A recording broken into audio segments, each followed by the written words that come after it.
Hi, I'm Mark. Welcome back to Foothill Paint Fabrication. Well, I was dreaming about Ruby last night. Don't tell my girlfriend. And I just kind of woke up in the middle of the night. I'm like, oh, Mark, you idiot. You didn't cut the holes in the dash for the AC vents yet. So Ruby was not a factory AC car, but luckily enough, the donor car is a factory AC car.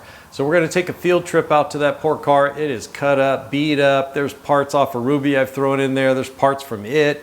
There's just junk all over that poor car, but it's got a little bit more life to give, and we're going to take a little bit more today. So I have some poster board here. We're going to go out there and make some really nice templates off the dash, left and right templates. And then we're going to transfer those over to Ruby's dash and cut the hole. Now I do have the bezels, the factory AC bezels off the donor car. I painted these up. That car had been sitting a long time. I painted these, I don't know, 20, 25 years ago thinking, I'm going to put that car back together. It's going to be beautiful inside. I'm going to have AC. Well, it never happened. Life happened. That car didn't happen. So we do have these bezels. I do not have the piece that goes to the back. I don't know where that's at. Hopefully it's in that car. So maybe I'll discover that instead of having to buy new ones. But we do have these pieces so we can do a lot of test fitting. We do have a few other small things to do on the inside. I'm going to stare this car down. I've got to make sure I've got everything done before I start spraying DTM, because I really want to get these pieces, this kind of work done before I spray. I don't want to do it after the fact and then have to fix a bunch of stuff. So let's head out to that donor car and get these templates made up and get moving forward. All right, here's the donor car. Kind of embarrassing the way this is all sitting out here, but as soon as we're done, this all gets hauled away and scrapped. I think Brittany, one of my subscribers, wants the dash, so I told her if I don't need anything off of it, I'll cut that off and send it to her. Brittany, let me know if you're still interested. And it's just full of junk, stuff I've cut off. There's old quarter panels and junk. You see one of my trees lost another limb. I got to drag that to the burn pile. All right, let's get in there and see if we can make templates. Okay, I'm sure there's some critters in here with us, so we're going to be careful. I want to bend this tab down so it can be part of my template. Be careful here. Get that down. All right, now this is where the grab bar attaches. I think I want to kind of slide this paper up to right where this body line is, and then slide it over till it hits right here on the edge of that sheet metal, because the cars are the same. I mean, this doesn't have to be super perfect. And I've got some magnets here to hold everything in place. Always work better than tape. Ah, boy, these are strong. So we're just going to curve this down here, around here.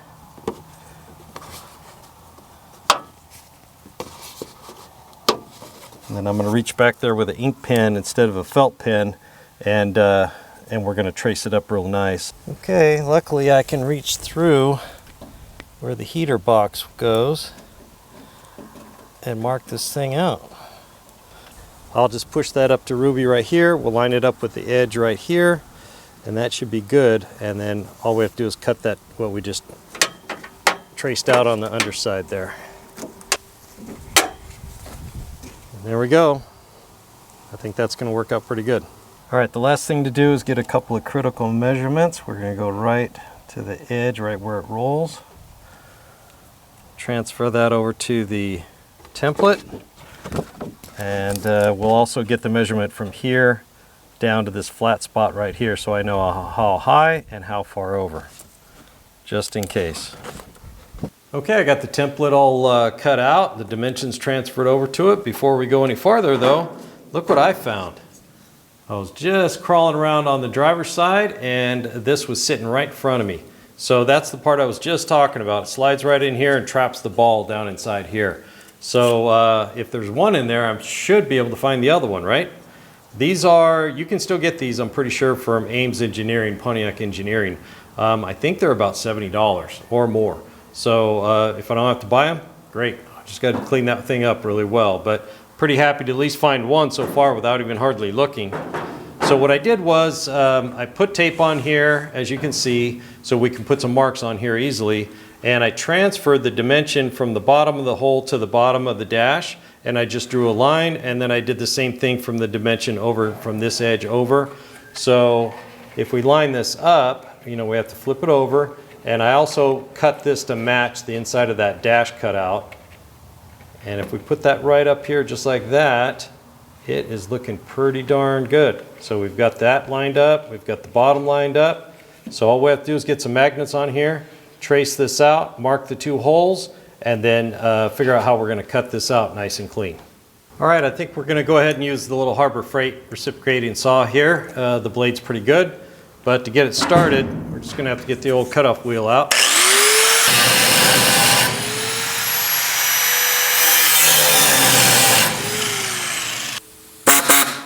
All right, here we go. Now, if you guys remember the Malibu I did, it was very tricky. That bezel was, you know, it kind of rolled underneath the bottom and everything. This one's a lot easier. So, and this dash isn't painted. So if I screw up a little bit, I can always weld it, grind it, and fix it. But let's see what we can do here.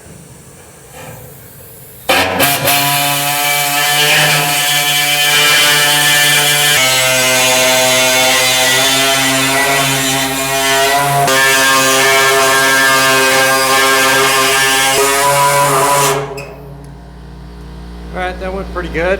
I kind of wandered off up here. I want to get this part cut. I learned my lesson on that at Malibu. So I want to get this cut out first, and then we can just connect it down here.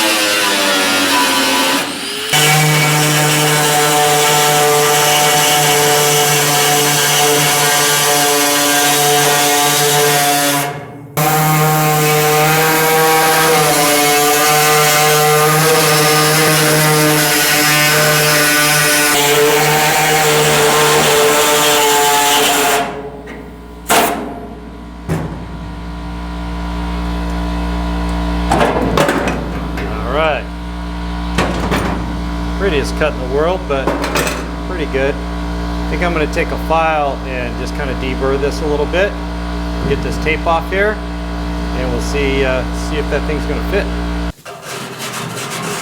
Okay, got it all filed and sanded, and I'm telling you guys, like a piece of 120 like this will smooth it out way better than a file. You get the big stuff with the file, then you run the 120 over it, and you won't cut your finger on it, and it's really nice, really nice. So I can't tell if there's a left and right. They look identical. So, and I can't find any numbers or anything to try to show me, but it looks like it's going to fit in here pretty good. We have to bend this tab. So I guess we'll just get some pliers on here. Kind of bend it.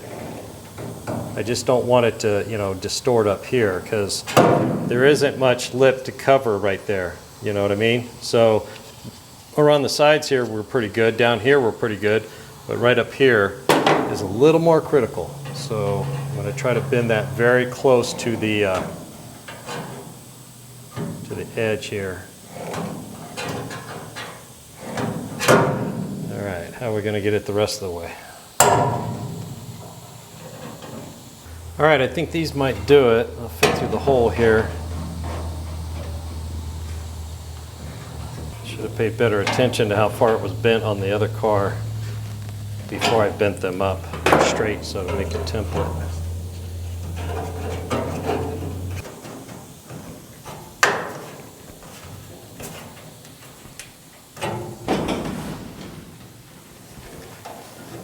All right, that's looking pretty good, but it's still got a gap at the top here. We may have to do some sheet metal work on this to make it work right. I have a feeling once I bent that tab, it kind of flattened this out right here. All right, let me figure something out. I'll bring you right back. All right, I think we got it. I thought I had the tab bent down too far, but it needs to be at an angle to match this piece here. So I bent it up, didn't improve anything. Then I bent it back down and I looked in the back with a flashlight, which I should have done from the first place, to see what was holding me up. And it basically, I cut the hole a little too small and I'm trying to force this thing in here. It's still a little tight. I mean, you don't even need screws in it, you know, but I've got it in there pretty good. It's fitting super nice. A little bit of a gap up here, so I think what we need to do is just basically bump this out here a little bit. I could probably do it with my fingers. Just kind of get this reshaped there a little bit. That might have done it right there.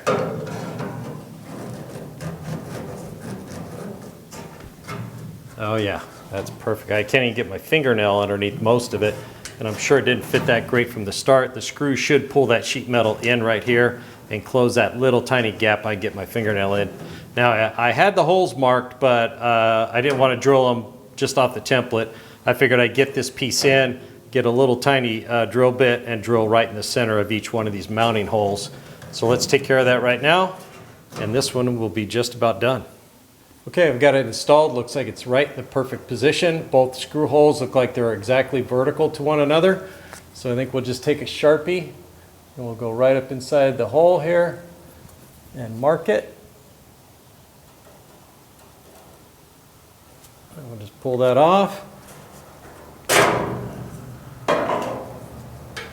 And let's drill this hole. Now I'm going to use a 3/32 bit. It's probably way smaller than the screw that needs to go in there, but I'd rather be too small than too big when you're talking about sheet metal screws. We can always open it up later.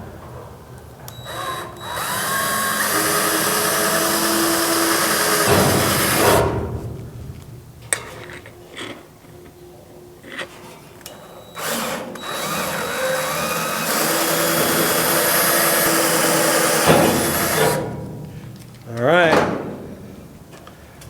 Looks like it's going to work out really nice.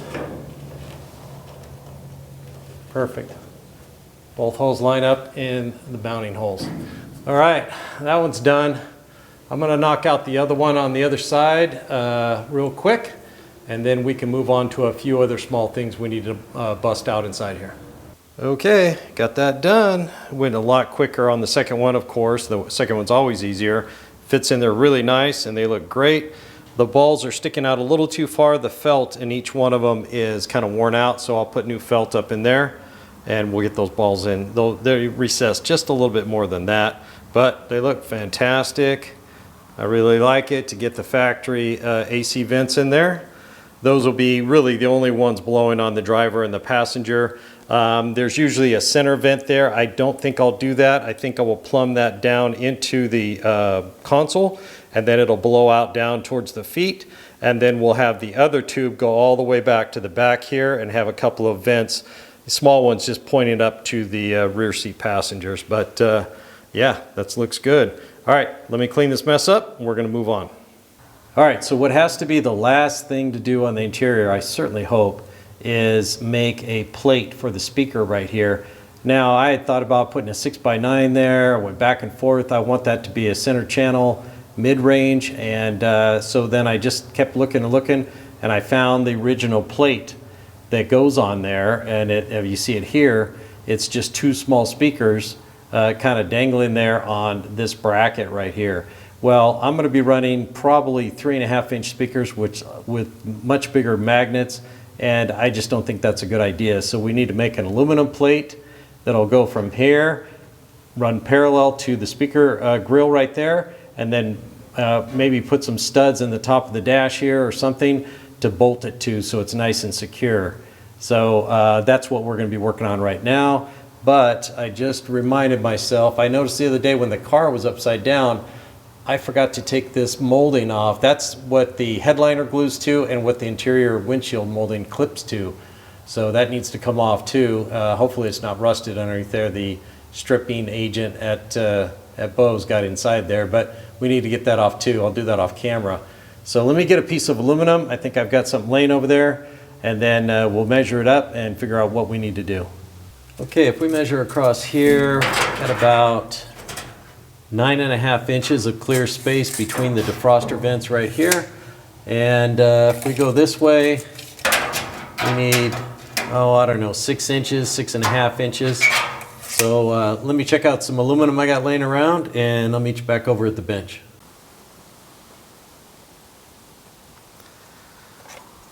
All right, I found this piece of aluminum, and it looks to be 12 inches by 6 1/4. So we're just going to make that work. We need it 9.5, if I remember correctly. So this isn't super critical right here. We'll just make simple cuts. Get this busted out. Then we're going to figure out where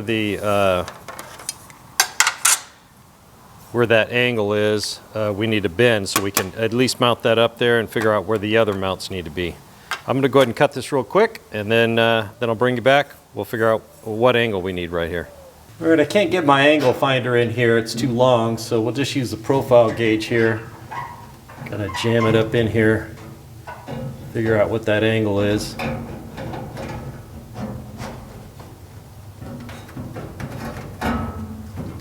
If I can get this to work. There we go.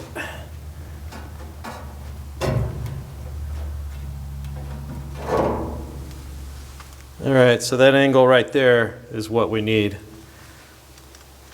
All right, so I figured we can just screw onto this area right here, and that is 3/4 of an inch. So we'll just mark a line on our piece of aluminum, and then we'll bend it at that angle we just found out to 3/4 of an inch, and try to hold it back up in here. We'll have to cut the notches later once we get this bent.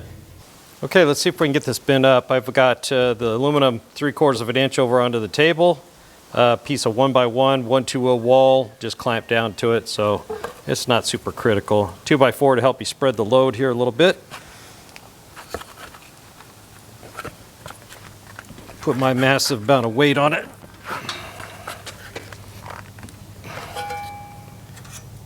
Just start checking the angle. Got a long way to go.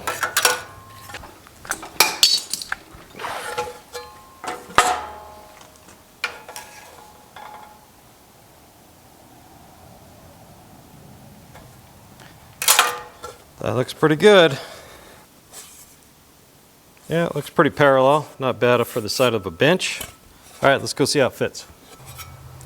All right, test fit. We're just going to slide it back behind there. And it looks pretty good. That looks centered pretty good right there. So we need to notch it here and there, and we'll be good to go. Okay, we got a couple of screws in that, and it's looking really good. It's matching the top of the dash here, so the angle is just right.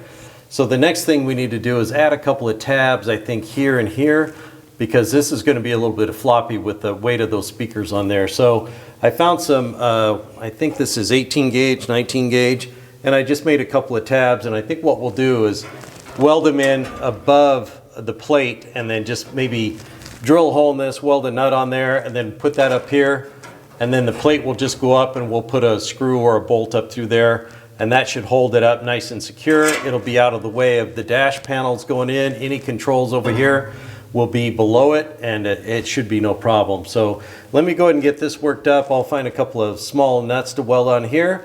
We'll find the screws to go with it, and then we'll drill the holes, locate it, get the MIG welder out, and we will be just about done. Okay, we've got the speaker plate back up in here. I've got the holes drilled for these mounting tabs. And I went ahead and welded the nuts on there. So all we got to do is bolt these in place on top of it, and then get the MIG in here, and just put 2 or 3 good tacks right there, and that should hold it. So let me get the other one in. I'll grab the MIG, and we should be just about done. All right, let's get this finished off here.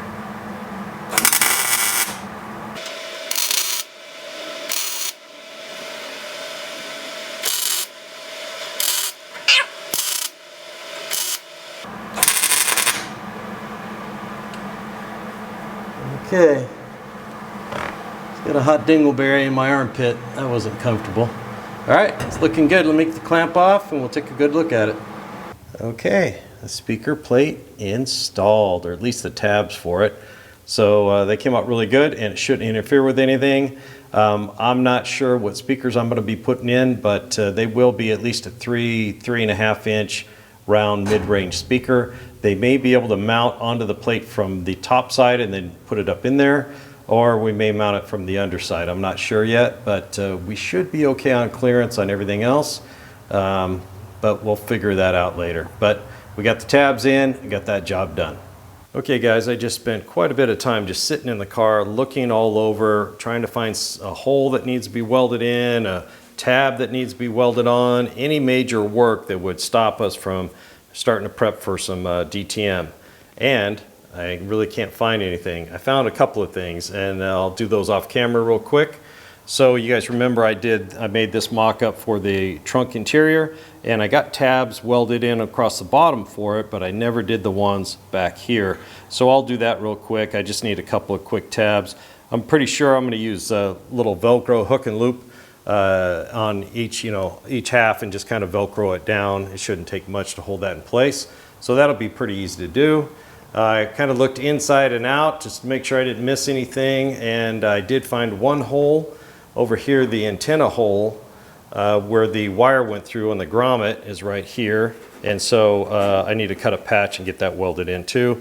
I'll do that off camera as well, but I think that is pretty much it, and then we can start prepping.